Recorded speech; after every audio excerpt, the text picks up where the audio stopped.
ان فصل کاٹنے والوں کی چیخو پکار جن سے تو نے بے ایمانی کی خداوند کے کانوں تک پہنچی ہے۔ پہلی تلاوت مقدس یعقوب رسول کا خط 5 باب 1 سے 6 آیات۔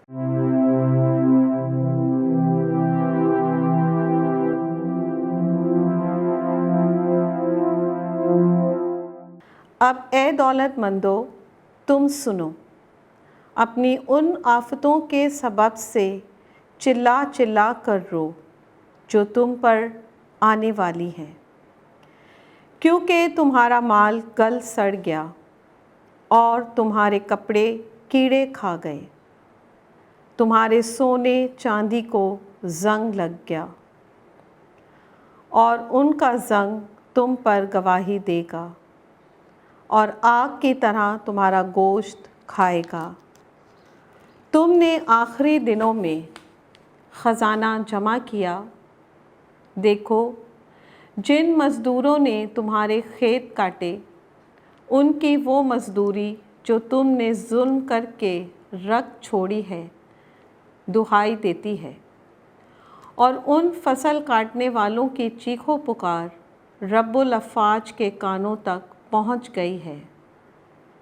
تم نے زمین پر عیش و عشرت کی ہے اور مزے اڑائے ہیں، اپنے دلوں کو ذبح کے دن کے لیے موٹا کیا ہے۔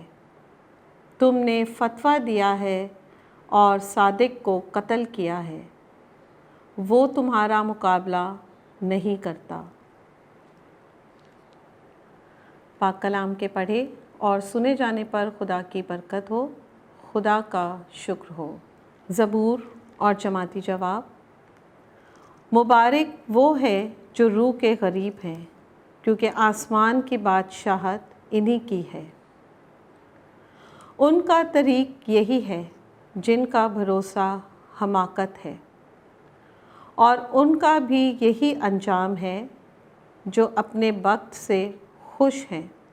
وہ بھیڑ بکریوں کی مانند عالم اسفل میں اتارے جاتے ہیں، موت ان کا شبان ہے اور راست کار ان پر مسلط ہے۔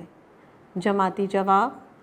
مبارک ہے وہ جو روح کے غریب ہیں، کیونکہ آسمان کی بادشاہت انہی کی ہے۔